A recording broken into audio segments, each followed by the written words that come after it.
Բարև ձեզ հարգելի հեռուստատիտողներ, մենք շարունակում ենք մեր աշխատանքը Պոլիտիկայի մի YouTube-յան ալիքի եթերում, այսօր այս ֆորմատով քննարկելու ենք մի թեմա, որ բավական քննարկումների տեղիք տվեց, ուրեմն վերջին մի քանի ամիսներին անընդհատ խաղաղության մասին խոսող Նիկոլ Փաշինյանը եւ իր թիմակիցները Արարատ Միրզոյանը, Ալեն Սիմոնյանը մնացածները սկսել են խոսել պատերազմի հավանականության մասին։ Փաշինյանն անգամ առաջ անցավ եւ պատերազմի կոնկրետ ամիս նշեց, որ այս տարվա սեպտեմբերին կսկսվի պատերազմ։ Ելնելու է պատերազմ սեպտեմբերին ու աղետաբեր պատերազմ։ Եթե քաղաքացիական պայմանագիր կուսակցությունը սահմանադրական մեծամասնություն չեմ ասում ընտրություններում հաղթի։ Ինչպես լսեցիք Նիկոլ Փաշինյանին, պատերազմ կլինի սեպտեմբերին, եթե քաղաքացիական պայմանագիրը սահմանադրական մեծամասնություն չստանա, եւ որ ամենակարևորն է, այդ պատերազմում մենք պարտվելու ենք եւ կորցնելու ենք մեր ինքնիշխանությունը։ Երկու դրվագի մասին էլ պետք է խոսել, եւ ուրեմն պատերազմ։ Ինչու է Նիկոլ Փաշինյանը հանրությանը վախեցնում պատերազմով, որովհետև այս տարիներին 8 տարվա կառավարման ընթացքում Նիկոլ Փաշինյանը չի արել որևէ դրական բան, չունի որևէ դրական ձեռքբերում, չի կարող հանրությանը ասել, որ ահա 2021 թվականին մենք ունեցել ենք այսպիսի նախընտրական ծրագիր, որը դարձել է կառավարության ծրագիր եւ մենք այսպիսի արդյունքներ ենք ապահովել։ Չի կարող, որովհետեւ չկան այդ արդյունքները, որը խոստացվել էին 2021-ին։ Տնտեսական հարցերը, սոցիալական հարցերը, խնդիրները շարունակում են մնալ։ Իրենց գլխավոր խոստումը Արցախի մասով բոլորիդ աչքի առաջ է, Արցախը հայաթափված է։ Եվ բոլոր իրենց խոստումներով, որ անցնում ենք, կամ իրենց խոստացածի 5-10%-ն են արել, կամ հակառակը, հիմնականում հակառակը։ Եվ այս ձեռքբերումների բացակայության ֆոնին Փաշինյանը արդեն կարող է հանրության հետ խոսել միայն պատերազմի մասին։ Խաղաղությունն էլ արդեն չստացվեց, որովհետև Իրանի շուրջ տեղի ունեցող իրադարձությունները ցույց տվեցին, որ իր այդ խոստացած խաղաղությունը, որ պիտի բերեր Թրամփի ուղին կամ ամերիկյան ներկայությունը, հեչ էլ խաղաղություն չէ, եւ արաբական երկրները, Պարսից ծոցի արաբական երկրները ակնհայտորեն ցույց տվեցին, որ ամերիկյան ներկայությունը ոչ թե խաղաղության մասին է, այլ ամերիկյան ներկայությունը Իրանի հարևանությամբ Իրանի դեմ սանձազերծվելիք պատերազմների ժամանակ դառնում է վտանգի աղբյուր, դառնում է անվտանգության սպառնալիք։ Եվ հիմա Փաշինյանը անցել է պատերազմի մասին խոսակցություններին, թե որ ինձ չընտրեք, այն էլ սահմանադրական մեծամասնություն կլինի պատերազմ։ Նախ ինչու է ուզում սահմանադրական մեծամասնություն, որովհետև Նիկոլ Փաշինյանը պիտի շարունակի սպասարկել Իլհամ Ալիևին տարբեր դիրքերով, պոզաներով, տարբեր ժամանակներում եւ այս սպասարկման ճանապարհին պետք է սահմանադրական մեծամասնություն, որ ընդդիմության կարիքը չլինի, որ իրենց քաղաքացիական պայմանագրի ուսապարկերով շարունակեն անել այն, ինչ Ալիևին դուր է գալու։ Հիմա գանք նրան այն ինչ որ ասում են լավ, կլինի պատերազմ եւ այդ պատերազմում մենք կորցնենք մեր ինքնիշխանությունը։ Եկեք մի պահ հավատանք ստախոս Նիկոլ Փաշինյանին, եկեք մի պահ հավատանք, որ այո, Նիկոլ Փաշինյանը կանխատեսում է պատերազմ, գիտի այդ պատերազմի մասին եւ զգուշացնում է այդ պատերազմի մասին։ Տեսեք, ինքը պատերազմը եւ պարտությունը իրար համարժեք է դարձրել։ Եվ եթե 2020 թվականին կարող էր ասել ես նոր եմ եկել իշխանության,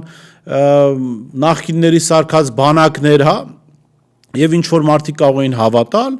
հիմա պատերազմից հետո արդեն 6-րդ տարին է, դու ես իշխանության եւ դու ես իբրև թե բարեփոխում բանակը։ Եվ վերջերս էլ խորհրդարանում կարծես թե հայտարարեցիր, որ 8 միլիարդ դոլարը, որը պարտքես վերցրել եւ ժողովրդի ու պետության վզին ես դրել, ծախսել ես սպառազինությունների գնման վրա։ Մի հատ էլ ասում են 8 միլիարդ պարտքը արտաքին աճել, ինչ է կարել, նայում եմ ձեր վրա, նայում ասում եմ, նայում եմ ձեր վրա, հասկանում եմ, թե Չգիտեք ինչ են կարել։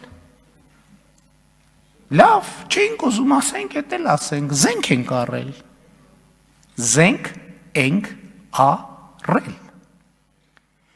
Պարտքով ենք զենք արել։ Այո, պարտքով ենք զենք արել, ինչի, որովհետև շատ է պետք եղել ու միանգամից։ Չեք հավատում, իրավունք ունեք, ասում եմ եկեք տանենք ցույց տանք։ Եկեք տանենք ցույց տանք։ Կարանք գնապիտակներն է վրից կպցնենք։ Որը ինչ արժի։ Բա եկեք տանենք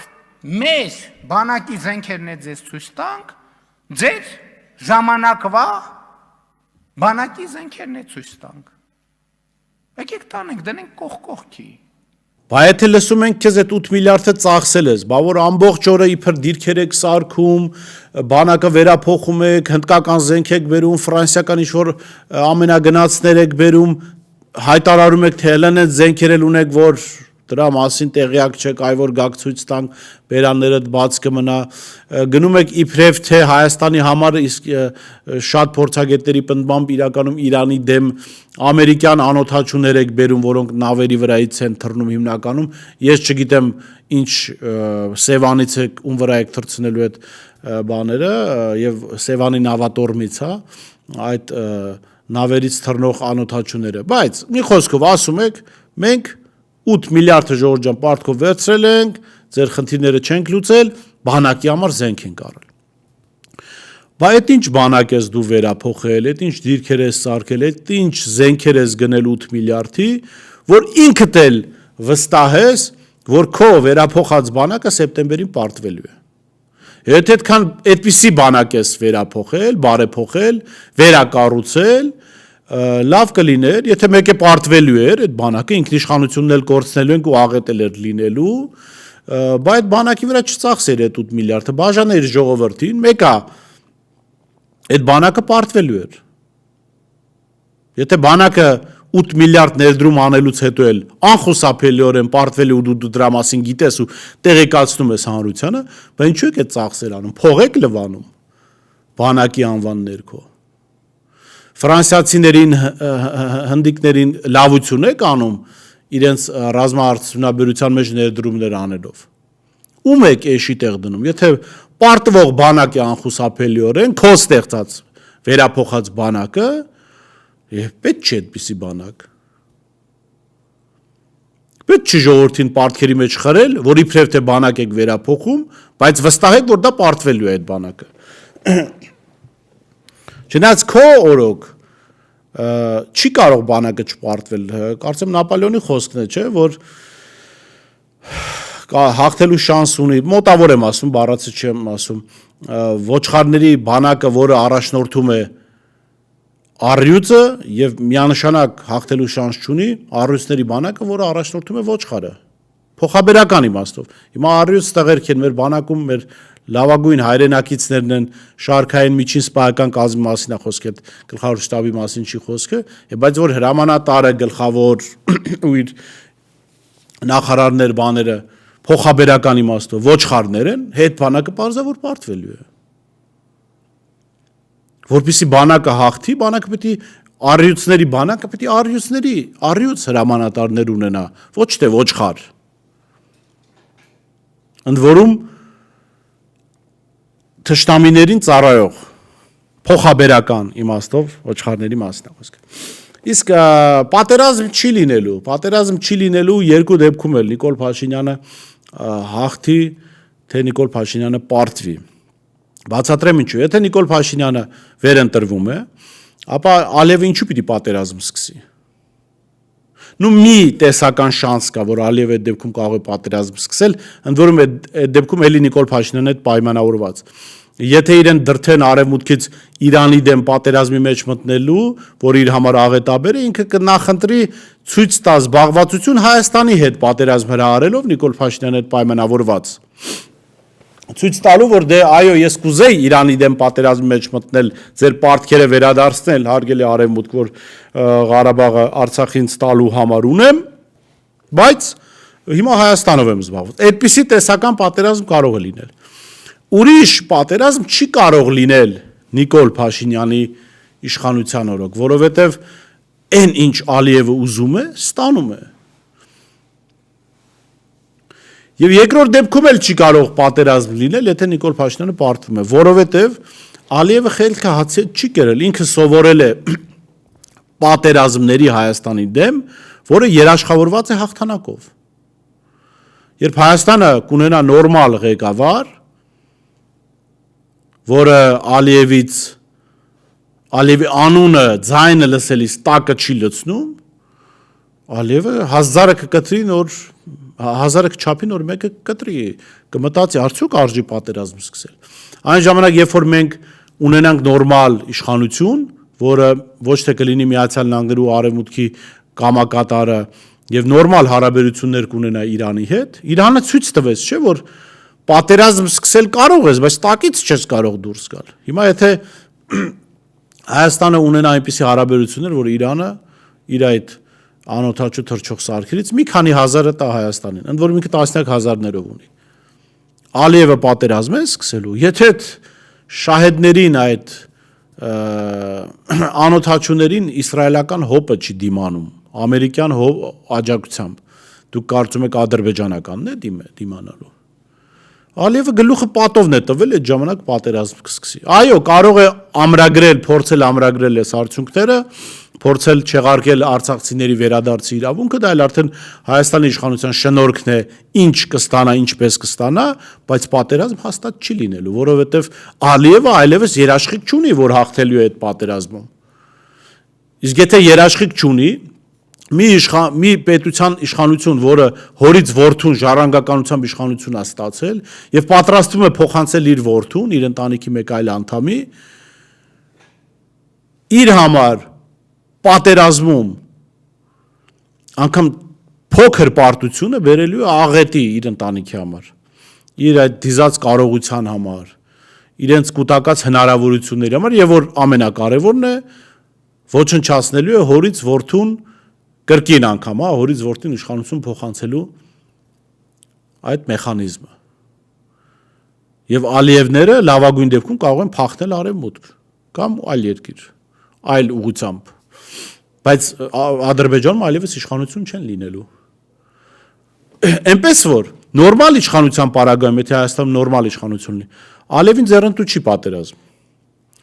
Եթե անգամ ինքը իր ուզածները չի ստանում, ձեռնտու չի պատերազմ։ Որովհետև այդ դեպքում ինքը չունի երաշխիք, որ այդ պատերազմից անվնաս է դուրս գալու, ավելին ունի վստահաբար երաշխիք, որ հայ ժողովուրդ, հայ հասարակությունը կարող է իրեն հայկական պետությունը, որը ազգային շահերով է առաջնորդվում, կարող է իրեն լրջագույն վնասներ հասցնել, որի արդյունքում ինքը իշխանությունը կորցնելու է։ Ալիևի ամեն մատին 5 մեղ խփես, այդ դեպքում պատերազմ չի սկսի։ Ալիևը կարող է հիմա էլ պատերազմ չի սկսում, չէ՞, վախեցնում է միայն պատերազմ, որտեղ գիտի, այստեղ շամպես վախեցողներ կան իրենից։ Երբ շամպես վախենում են, սպառնալիքներ անջացնում, թե պատերազմ կսկսեմ, ես կանեմ, այն կանեմ, հիմարի պես գնում հանձնում են, եթե ոչ դավաճանի, գնում հանձնում են հայկական շահերը Ադրբեջանին, իբրև թե որ պատերազմ չսկսի, իսկ Ադրբեջանը պատերազմ չի կարող սկսել։ Ադրբեջանը հայտնվել է այդ հայտնի հեքիաթի կկվին վախեցնող աղվեսի դերում։ Ադրբեջանը այլևս կացին չունի։ Իսկ եթե ունի էլ դա այդքան սուր չի։ Եվ այդ ծառը չի կարող կտրել։ Ու այդ ծառի մի ճյուղը կարող է ընկնել ուղղակի իր գլխին։ Ինքը դա շատ լավ գիտի։ Ուղղակի այստեղ կկուն հիմար է թե դավաճան, Ալիևը բախտը բերել է այդ դեպքում։ Դավաճան թե հիմար կկույի արկայության պարագայում Ալիևը իրեն առյուծ է զգում, աղվեսել չի զգում, առյուծ է զգում, որը կացին ունի։ Բայց Ալիևը աղվես է,